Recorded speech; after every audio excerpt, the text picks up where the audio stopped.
There we go. And here we are, an afternoon with Marita Zumpano.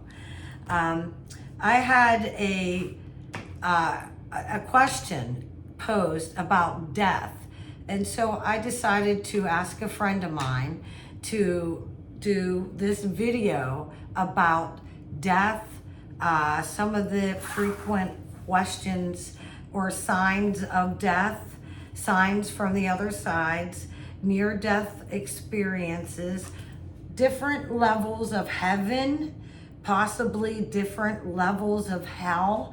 And I just want to be clear, this is all basically our life work. Marita and I are both psychic mediums, and we are facilitators of the healing arts, to where we help others help themselves. And when the death, the word Anubis came up, near-death experiences. So, Marita, explain to them who you are, and and are you afraid of death? So explain who you are, introduce yourself, and go from there. Yeah, and then I want to know, are you afraid to die? Okay. Hi, I'm Marita. I am a psychic medium, and a lot of what I do these days comes from actually a near-death experience that I had in October of 2003. I actually faced death about 5 o'clock in the afternoon on a sunny day that the weather just changed dramatically in a matter of minutes. A warm 70-degree October day, the winds came out of nowhere, and we had a storm in Cranberry, PA, and we were in a construction trailer, and the next thing I know, everything went into motion, and I start crashing into tables, walls, everything. But the weird thing was, immediately everything went into slow motion. And I guess the best thing I could say is, I remember myself thinking immediately, I'm going to die, and I'm not going to see my family anymore, and this is it. I mean, I faced death in a matter of moments, so there really wasn't a time for me to call or do anything. I was in that experience right then and there. And yeah, the next thing I knew, I was limp, I guess. But the last thing that I do remember is something picking me up, like a scooping me up. And the next thing I did was woke up on the ground, but right before that, it was almost like a little nudge. But they said that the pictures, which I've never seen, this made national TV. This trailer was ripped apart, it was blown into a building and everything else like that. And they thought I was dead. Like, they didn't know where I went. That's the thing. They could not figure out where I went, and then all of a sudden, boom, I was back. Really? They don't know where I went. Huh. So, that's kind of interesting too, I guess you could say. Well, you know what? That's one of our questions. Different levels of heaven. So when we exit our bodies, where's the first level of heaven? The second level of heaven? The third, correct? You know? Some people say there's only 3 levels of heaven. Now, to answer the question, I'm not afraid of death either. Maybe it is because of our line of work, and we, the mediumship that comes through, that we know, and we see it, we deal with it. But I feel like when a person, when they're first, whether this is an accident or a tragic death, a heart attack or something, and they may not even realize that they're deceased at this point. This is why certain traditions around the world, they have traditions to prepare the body after death. So, because sometimes the soul just lingers around the body, Correct. trying to come back, and there is no coming back at a certain point. And I feel that this first level of heaven is just really basically here on earth, if you will. And again, this is all speculation. If you want science, you may have to wait another millennium. But and then I feel that there is a second level of heaven. And I feel that when you died, I feel that you experienced that first level of heaven for sure. Yeah. And that second level of heaven, possibly at the door of. When this third level of heaven, I feel it's deeply metaphysical. Well, so is the first, that a lot of people just can't see. But I feel that the first level of hell, and I don't even like to use the word hell, but how about first level of darkness is we judge ourselves. So say for instance, if a mother had left her children and she shouldn't have, for whatever reasons, and she knows in her heart that she left behind 3 small children to go live her own life, let's just say. And I'm not throwing judgment here. Watch, I'll get a lot of notes in the bottom. But I'm just saying, I've done enough readings to say, hey, that lady, that you're looking for, she's not here or there. You know what? She's running around looking for her children. Did you ever hear the story of the Lost River woman? Let me just throw this out there very quickly, and this will explain this woman's behavior in the afterlife. Long ago, there was a beautiful woman who was a woman of the land and the earth. This young man came across the waters. He saw that she was beautiful. They had 3 beautiful children together. And they lived, 12, 13 years together. Word came across the land that he was to leave and get married to somebody else. So she knew he was going to take those 3 children and leave and go. And so in her grief and intense pain, she took her 3 children and she threw them into the raging river, and then she threw herself into the raging river. And with this, her afterlife was, she was continually going up and down this river with her nails growing long, her hair growing long, calling and crying out the names of her children. That was her personal hell. Some people, they make their own hell and they can't snap out of it to say, hey, I'm forgiven of that. I need to let that go and go to the light. Instead, whether that's anger, rage, an unfinished project, they will just cling to it.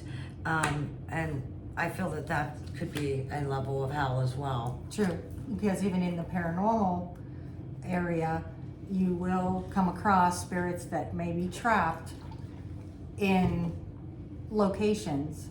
Sometimes it's the situation, sometimes it's they had illnesses or families had left them there to be forgotten. Mm-hmm. That was their world. And whether it was tragic or not, when they did pass, that was the only thing they knew. Mm-hmm. So, different situations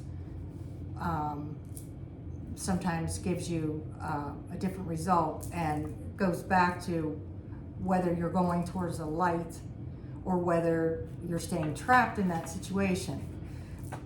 Excuse me.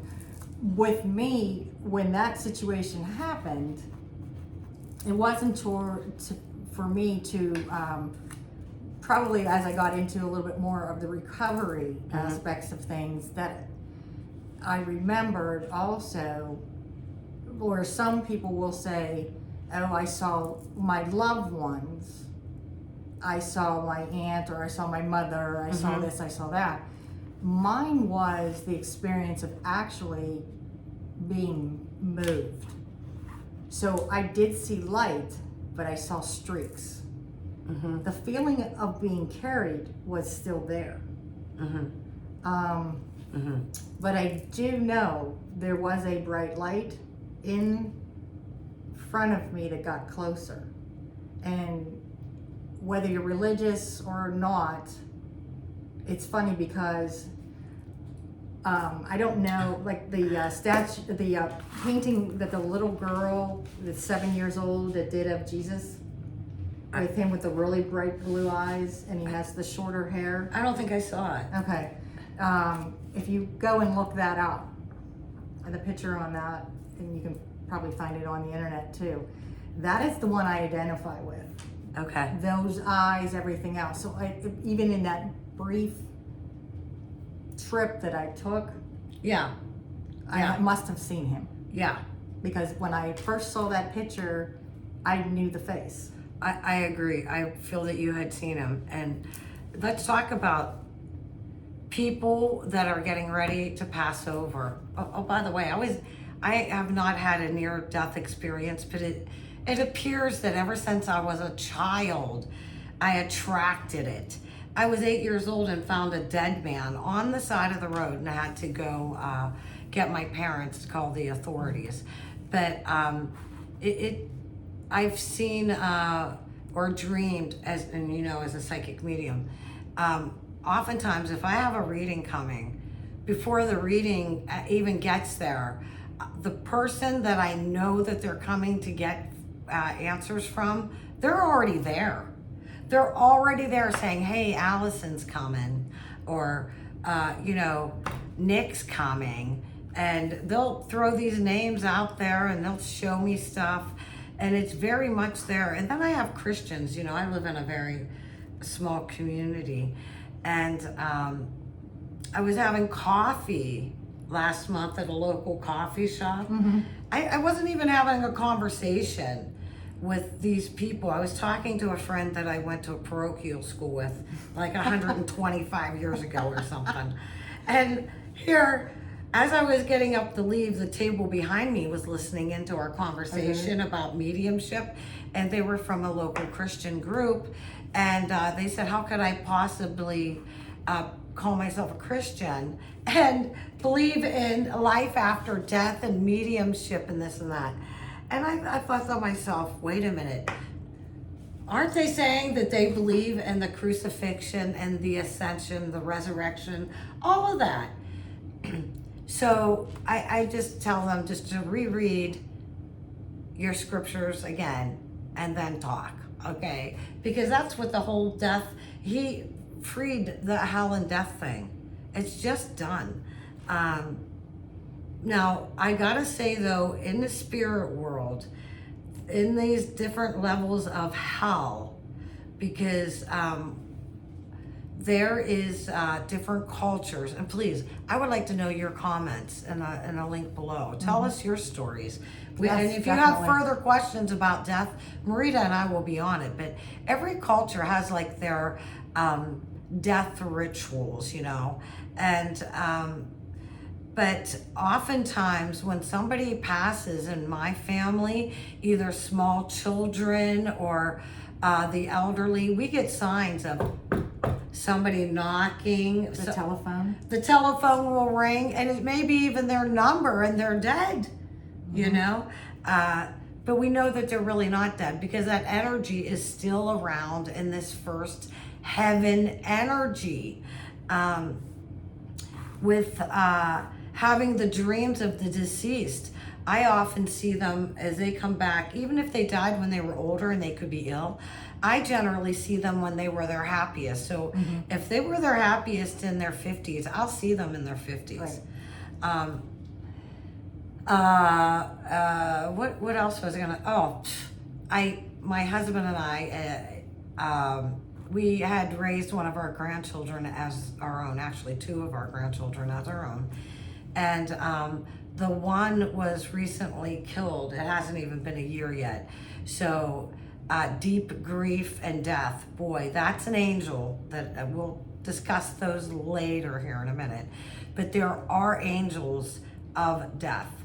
There is an angel of grief, deep grief. And they're two separate energies and beings.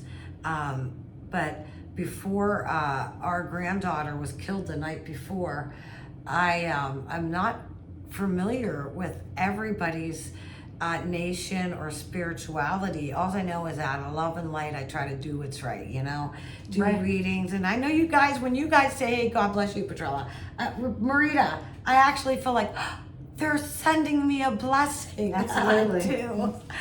But so as I'm saying that, I appreciate all the cultures and everything, but the night before my granddaughter was killed, I woke up in bed and then there was this huge black dog in my bedroom with fiery red eyes. And I gasped, and I was trying to wake up my husband, and he tried to convince me it was my granddaughter's dog, Buster. Well, no. This is like 7 times the size of Buster. And Buster doesn't have flaming red eyes, okay, by the way. You remember that. And he didn't dissipate, poof, like that, And I'm wide awake now watching all this. And the next day, within 24 hours, my granddaughter was killed in a tragic accident. But somebody said, oh, that was Anubis.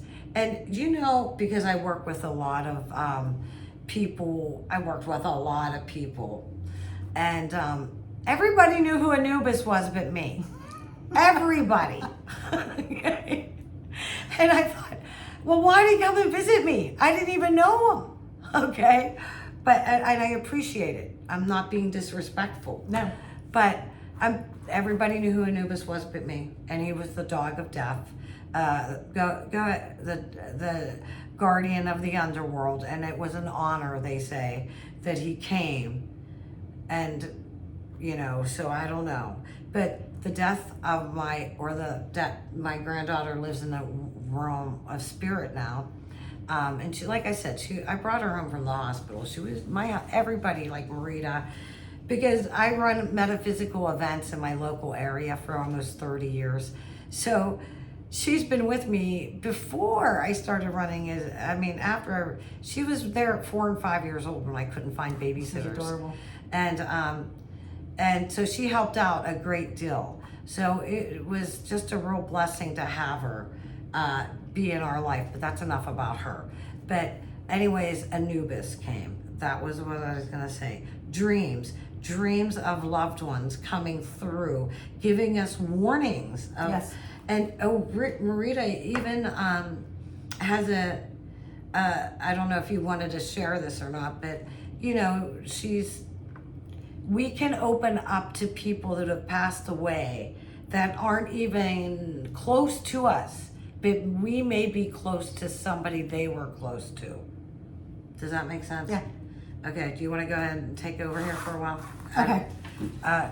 You could talk about your death, dreams. Have you had any death dreams? Well, ever since the accident, dreams have been the one thing that I seem to have lost in one way. The door closed. But I came to an understanding that the door that opened was actually the mediumship. Yeah. So, Right. and that allows me to, when I actually have somebody in front of me, or sometimes when I'm on the phone, when their loved ones come, that allows me to be able to communicate. Whether it's voice, whether it's objects, whether, like Mary said, they will come to you in the age that they feel comfortable with, or sometimes even the age that you would know them at. They'll bring up memories. The things they will bring up are things that you will recognize. We are just the vessel that basically can bring it to you when you're in front of us. But we could do this over the phone. Right. You do this. We both do this. We do this over the phone. Yeah. So It's the spirits that will come in front of us, or we'll be able to see Yeah. what's going on. Yeah. Right. But it's the funny part of it is, when it finally does start to happen, when it happened to me, with me at first, it was, am I losing it? Right. I know, right. So it was like, I'm hearing things, and it was like, okay, I'm hearing voices, but it was a little different in the way of repetitive words, the same word. Sometimes I would see the word. Sometimes they identify with objects. I had one experience where I had a girl sit down, never met her before, and as I was doing her reading, her grandmother came through. She, like you, the grandmother kind of raised her, and her mom was divorced, and so they lived with the grandmother.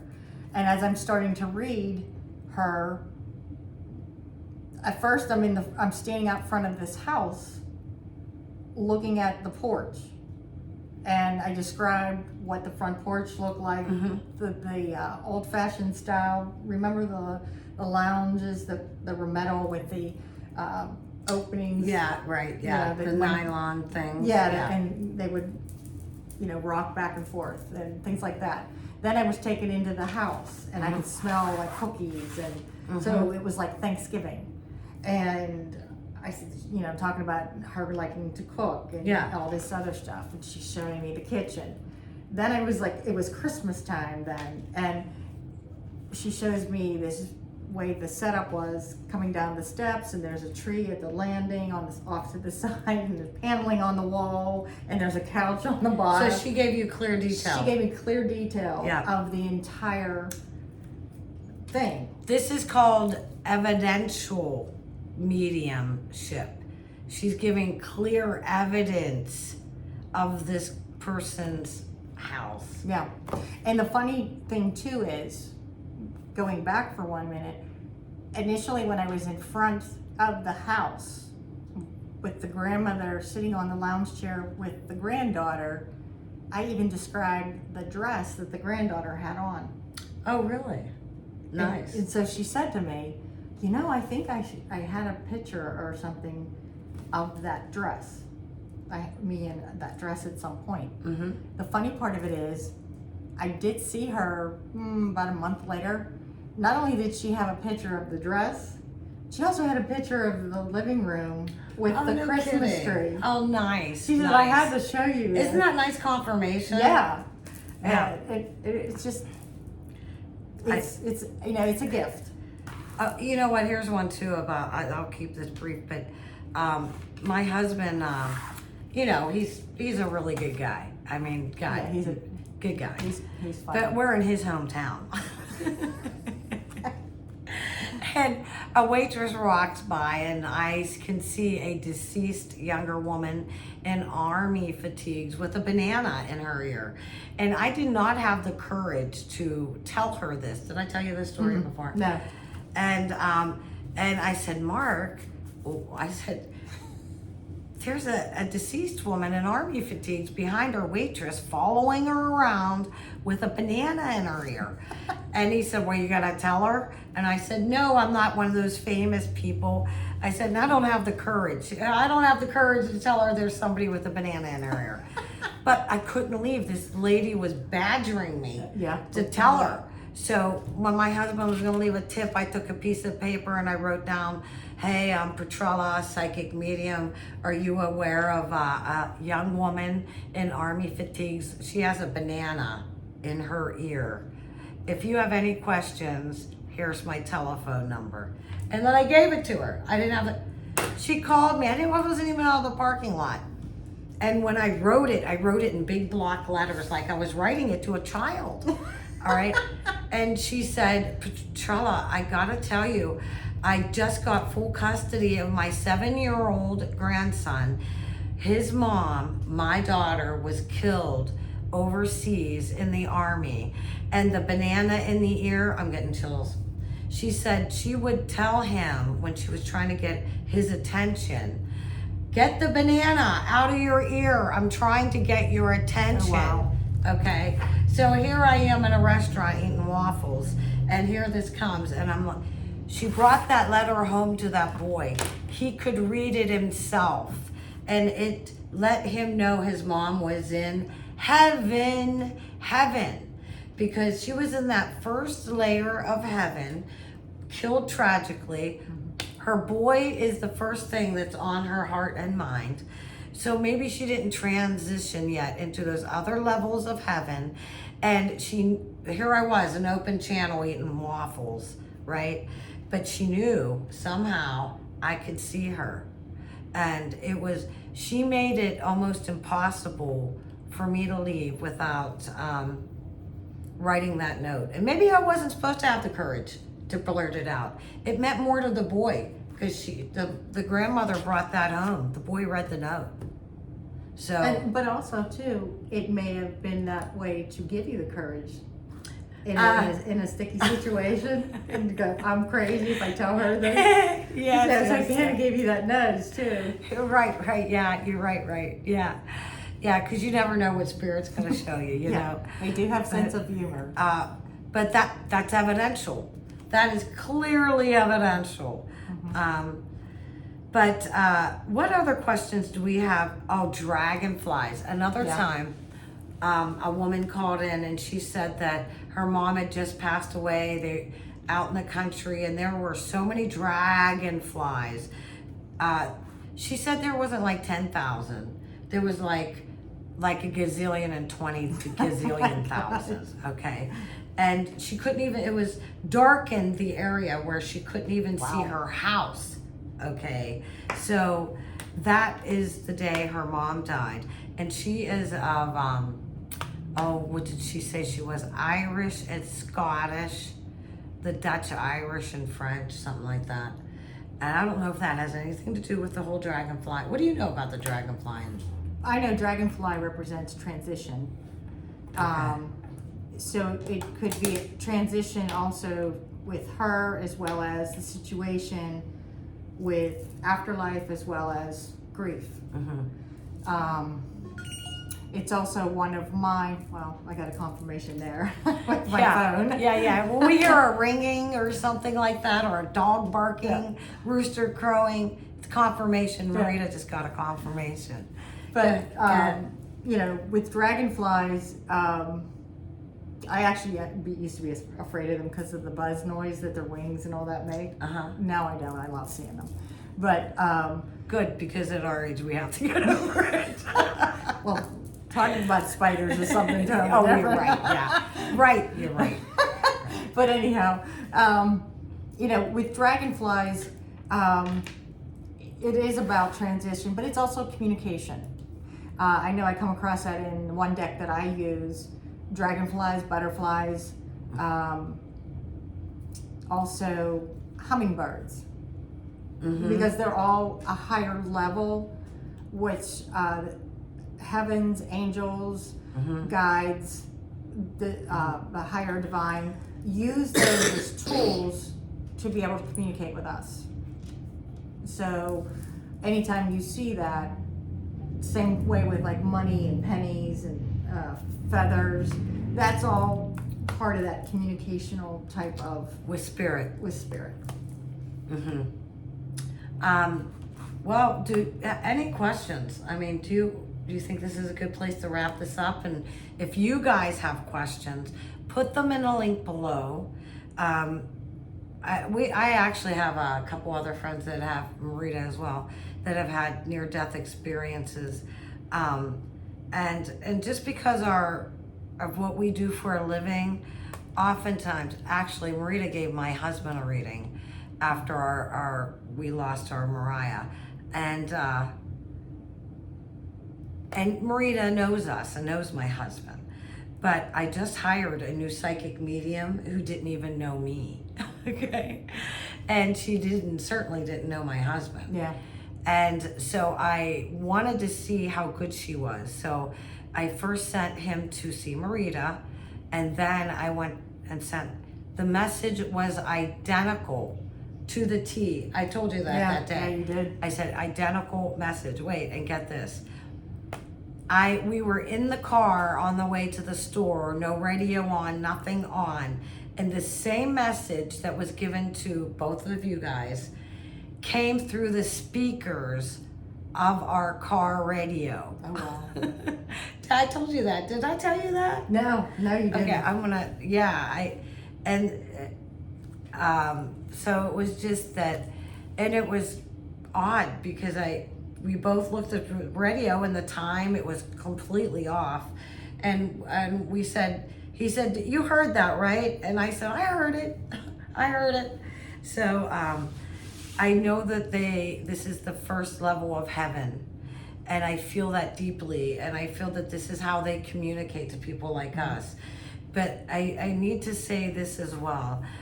You don't want to get stuck in your personal hell, even if it's here on earth. So if many of you that are watching this, if you find yourself experiencing excessive mind chatter over situations or memories that plague you, do not just let it playing over and over and in your head. Just don't. You need to somehow release it, let it go, because the people on the other side, they want us to be happy.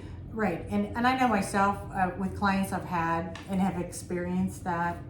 The one way I do it is I will tell them, write a letter to them. If you have photos, memories that you want to share with them, light a candle, white candle, blue candle, any, if you don't have those, just a plain white candle will do, or anything you find, write it with, if you have a picture of them, light that candle there, write some notes down, and just talk to them like they were in front of you.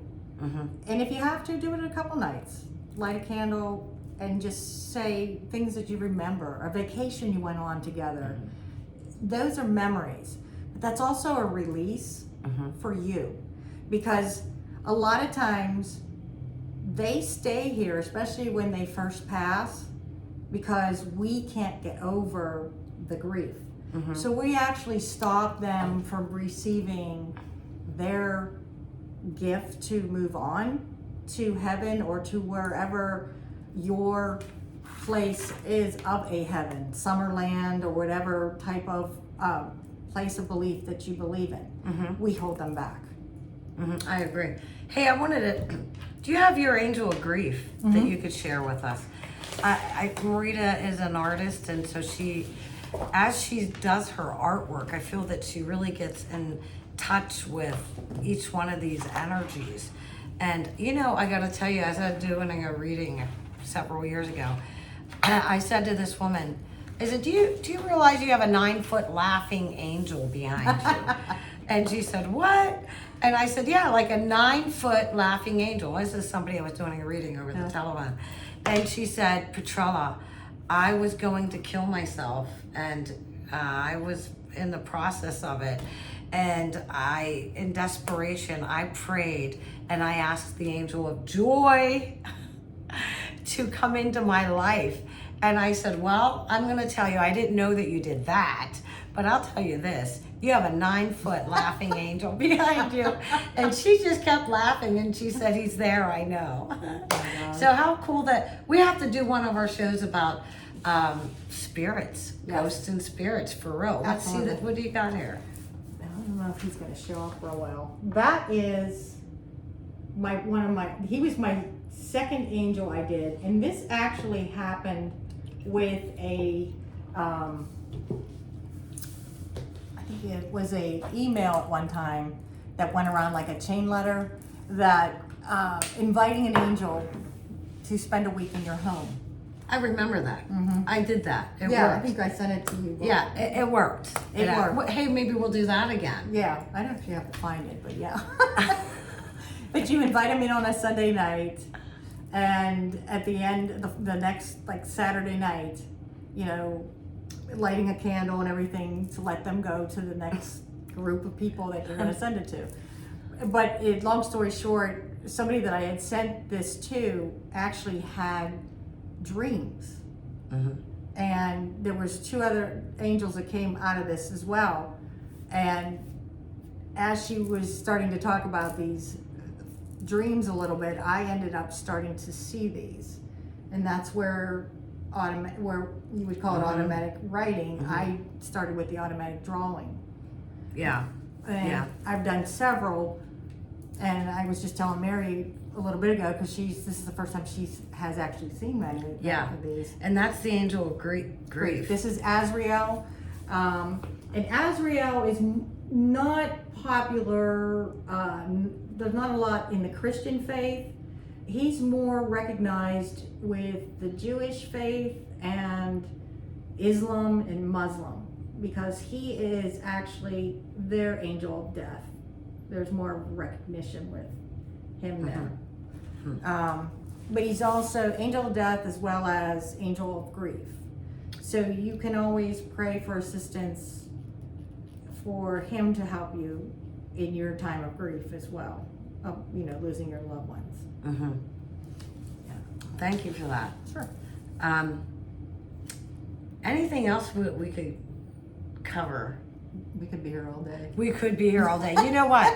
Why don't you guys leave questions? And Marita and I will revisit. And if you guys have had near-death experiences, actually, I have this one friend of mine, Crystal. She said, I did not have a near-death experience. I died. Okay, she's very clear on that. And she did also see different levels of heaven and whatnot, and it was very quick. But one thing, though, I might add to this, and for some of our viewers too. Also, you can have a near-death experience having operations.